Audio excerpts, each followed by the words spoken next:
Well, ladies and gentlemen, we do have an update on the potential location of a possible $1 billion new NBA arena going in Oklahoma City and possibly opening by 2029. The spot has been chosen in downtown OKC for a new Thunder NBA arena. The OKC Thunder's ownership group has selected the footprint of the old Cox Convention Center that is currently Prairie Surf Studios as their desired spot for a new NBA arena. An agreement to develop on the site is on the agenda for the OKC Council meeting that's going to be happening on Tuesday.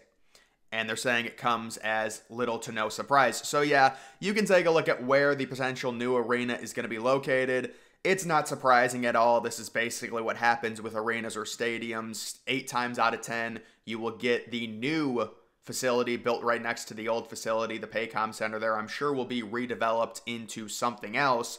The interesting aspect to this whole thing is the potential presence of the Legends Tower. Now, you can see potentially where the Legends Tower, which could possibly be the biggest skyscraper in the United States. We're still not sure if that's actually going to be the case, but they might scale it down a little. We'll see.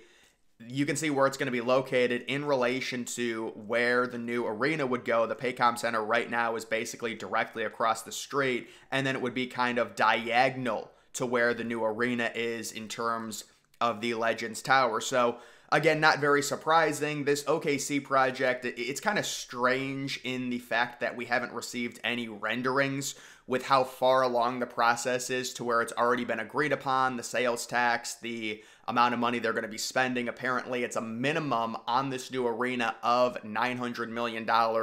It's very likely to be slightly over budget. That's normally how these things work. It'll probably be around $1 billion, maybe $1.1 billion for the total arena, but still, there's been no renderings. You would think now that there is a site, there could possibly be renderings that would be released, and it looks like they're really trying to build up that OKC area. You can see via the Google Maps aerial shots that where the Legends Tower would be, it's totally undeveloped, and then where the Paycom Center is, again, I would imagine that's going to be developed into some type of retail space because obviously once the new arena gets built, they're saying by 2030 at the latest, but they want the OKC Thunder to open in their new arena in the fall of 2029, either 2029 or 2030. They're going to be redeveloping that Paycom Center space. They're going to immediately, I would expect, knock it down, obviously. There was a thought that maybe they would leave it up because people have kind of questioned the idea, do they really need a new arena? This is really just one of two options, and Oklahoma City is choosing the slightly more drastic one. Many other cities have chosen to go with a $300 million renovation to their current arena, which is something that Oklahoma City certainly could have done. Now, I do think the brick exterior of this arena looks really obsolete, and the main problem is also the interior seating design as well. But the arena itself is not terrible considering it was built in the early 2000s. It's not like it's 30 or 40 years old, but it's at this point coming up at a time where it probably needs a significant renovation, or they're going to have to replace it, and they've taken the more aggressive route in terms of replacing it. Normally with situations like this, it's a combination of factors why they would replace an arena that's only 20 years old. The context to the Paycom Center is it was originally built before the Thunder became a thing. So it was built in 2001. Oklahoma City did not get the Thunder until 2007. So you really can't commit to a massive NBA arena project if you don't even have a team, and you're not going to be having a team for 5 or 6 years. Now they built the Paycom Center, which was formerly Chesapeake Arena, to get an NBA team, but it's not like you can really invest a ton of assets in it because it's not confirmed. Now, of course, if they knew they were getting an NBA team, the arena would be built up a lot better. There would be way more suites. I believe the Paycom Center has the lowest amount of suites of any NBA arena, which is obviously a major incentive on why they would want to move. And it's also hard to renovate arenas and add suites into them. So I would imagine they want more luxury seating. And it does seem like, again, when you look at where the Paycom Center is right now, and you see where they're potentially going to be putting the new arena, and you see the dilapidated area across from the Paycom Center, Oklahoma City might be extremely developed, I would say at least this area, by 2030 or 2031 if they actually build the Legends Tower, because it's not just the Legends Tower, there's also other smaller towers surrounding that area, and you would have kind of a nice cohesion with where the new OKC Arena could potentially be. Although we will see if that ends up happening. I'm sure there's going to be some type of development that they're going to be building. We just don't know exactly how tall the Legends Tower will actually be. And I almost wonder, I don't think this is going to happen, but it's interesting because of how close the new arena is going to be, if they would consider where the Paycom Center is right now. They're going to knock down the Paycom Center, obviously, possibly building some type of development, some type of maybe casino or bar area, residential area, and connecting it to the arena. Because I really see that kind of as the future when it comes to these arenas. They're entire areas, and they're actually connected with other buildings to where you don't even have to walk outside to get from, whether it's a casino, whether it's a hotel, into the arena. Because they could have a lot of space there if they still have the Paycom Center area to possibly develop that into some type of arena district. And you also have potentially the Legends Tower going up right across the street. So when you look at an aerial shot right now of the Paycom Center, it's really not impressive. But if you look at maybe an aerial shot in the year 2032 of what this area could look like, it's going to have possibly billions of dollars dumped into it. And it's an interesting development because they're potentially building America's biggest skyscraper, not even, a half mile away from it. So a unique thing nonetheless. Again, the kind of weirdness to this is that we haven't received any renderings.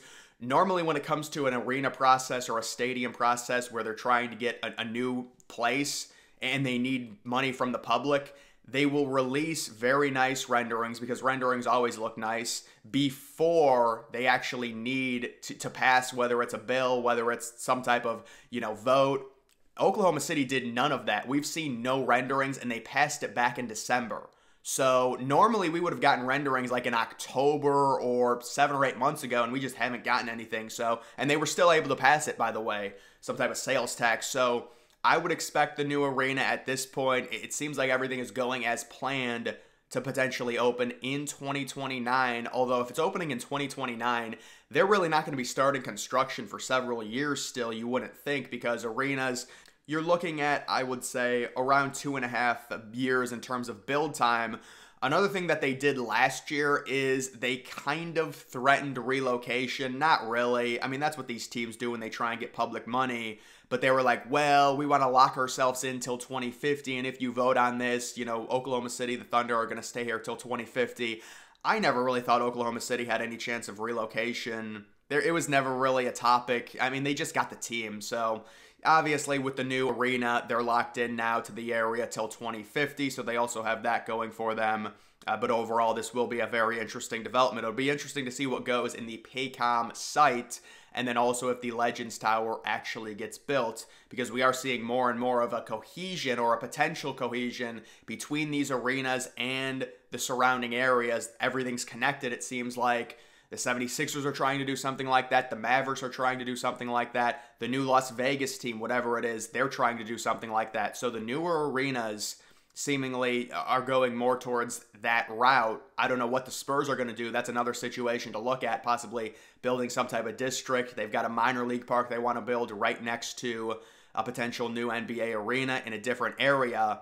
And that's another thing that is kind of unique with this situation. If a stadium or an arena is only 20 years old, most of the time teams will abandon it is because of the location. Obviously, with this arena, it's not because of the location. They're building the new arena right next to it.